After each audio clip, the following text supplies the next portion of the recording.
अच्छा सर, दूसरी जानिब बढ़ते हैं।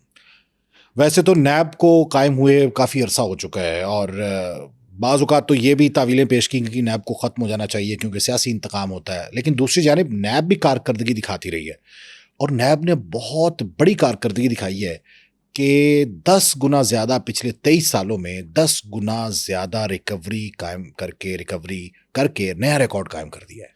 ये कहते ये हैं कि ये 2-2.5 साल की रिकवरी शो की है। हाँ, 2.5 साल। 8,397 अरब रुपया, तकरीबन 8,500 अरब रुपया नैब ने रिकवर किया 2.5 नैब साल ने में। रिकवर करके उनको दे दिया जिनके डूबे हुए थे। मुतासरीन को। और इनमें स्कैम कौन कौन से थे, अब आप ये देखें, सबसे बड़ी बात ये है, इनमें स्कैम थे प्रॉपर्टी के, ये स्कीमें बन जाती हैं, जाली स्कीमें, इसके स्कैम थे बड़े बड़े, और ये छोटे मोटे स्कैम भी सामने आए थे। लेकिन आम आदमी जो है उसकी पूरे उम्र की जमा पूंजी होती है, एक प्लाट वो खरीदता है 2 मरले 4 मरले 5 मरले का, ज्यादा प्लाट इन स्कीमों में 5 मरले के होते हैं, और उनसे को फ्रॉड कर जाए।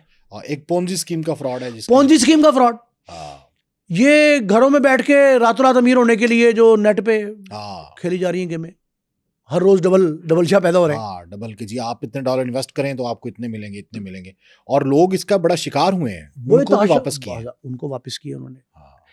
लेकिन ये जो आप कह रहे हैं कि 23 साल में सबसे बड़ी रिकवरी, सबसे बड़ी 10 गुना ज्यादा, सबसे बड़ी नहीं 10 गुना, 10 टाइम्स। मुझे इस पे एक थोड़ा सा शिकवा है। वो क्या है? प्रेस रिलीज जो उन्होंने जारी की, मीडिया को जो रिलीज दिया गया, उसमें इन्होंने ये अमाउंट लिखी 8.397 अरब। इसमें कहीं तस्करा नहीं है कि जिनसे ये रिकवरी हुई उनका बना क्या।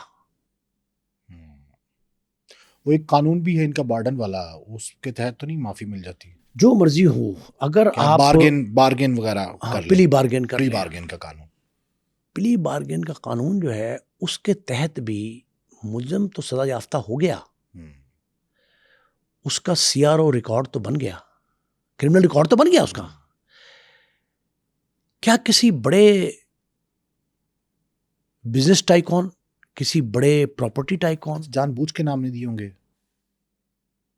कुछ तो है जिसकी पर्दादारी, और पूरी रिकवरी भी नहीं बताई कि इतनी रिकवरी में से इतने हुए, कितनी वाजिबुल अदा थी, और कितनी हुई है। ये इजाफा कर लेना चाहिए, मैंने कहा प्रेस रिलीज में ये इजाफा भी करना चाहिए। ये देखें, इबहाम कहां पैदा होता है, कंफ्यूजन कहां होता है? कंफ्यूजन वहां होती है जहां आप छुपाते हैं कुछ। हम इस तरह की चीज, रिकवरी तो पब्लिक करनी चाहिए, लेकिन उसके साथ हकाइक, ताकि यकीन, देखिए इदारों पे यकीन क्यों नहीं करती पब्लिक कि जी वो पुलिस जो है वो उस पर, पुलिस का क्या कहना है, पुलिस तो कर लेती है सर। ओ भाई, जितने इदारे हैं, इतनी बड़ी रिकवरी जो 23 साल में 10 गुना ज्यादा है पहले निस्बत, तो उसके लिए आप ये बात भी लिखें कि इस दौरान 12,000, 10,000, 8,000 मुलजिम पकड़े गए, उनको ये सजाएं हुई, ये फलां प्रॉपर्टी स्कैम का था, फलां पोंजी स्कीम का था, फलां पे ये इल्जाम। भाई आप ये देखें, एनसीसीआई है, हमने 2-3 प्रोग्राम किए ना कंडक्ट, 13 एक पकड़े, 9 एक पकड़े, 22 उनके साथ क्या क्या सलूक हो रहा है वो भी सामने आ रहा है। वो कब जुडिशियल हो रहे हैं ये भी। अच्छा, ये बताएं क्यों आ रहा है? कि जिसने अनर्थ किया है, जिस इदारे ने, वो पीछे डंडा ले खड़ा है। नहीं, वैसे भी पुलिस का पता चलता है या इन इदारों का, नैब का नहीं पता चलता कितने लोग पकड़े गए, कितनी रिकवरी थी, उनसे कितनी रिकवरी हो गई है।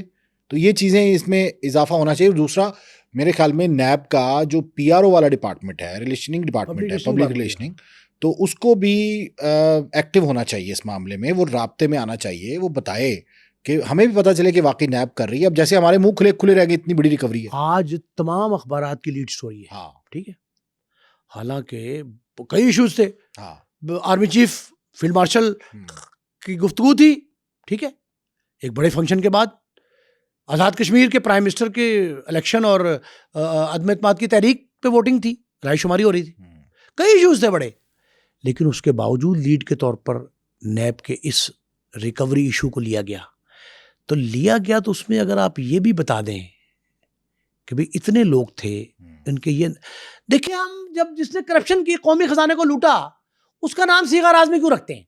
हाँ बिल्कुल भाई हाँ, मैं इन्फॉर्मर हूँ, मेरा नाम तो रख लें आप, चले मैंने इन्फॉर्म किया आपको, हाँ वो तो रखना चाहिए, ठीक है, मेरे एतमाद के लिए कि मैं लेकिन आपको मुलजिम का और नाम तो ना रखें ताकि लोग बाद में होशियार हों। भाई पता लगे कि ये हरामजदगी करता था शख्स, करप्शन इसने की है, ये मुरीद इल्जाम है एक। दूसरा, हम उस पे क्यों चेहरे पे कपड़ा ढांपते हैं उसके, वो जो करप्ट आदमी है उसका तो चेहरा नंगा करके दिखाएं पूरी कौम को कि इसने ये जुल्म किया था, ये कौमी खजाने को लूटा था और आज इसकी जेब से रिकवरी की गई है।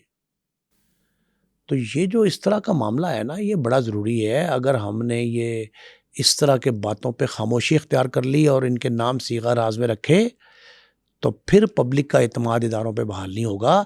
और नैब तो ऐसा मुस्तनद इदारा है जो बहुत बाइख्तियार है। अच्छा, ये इसलिए तो नहीं हो रहा कि नैब ज़्यादा फ़ाल हो गया है, रिकवरी शो कर दी है, लीड स्टोरी आ गई है,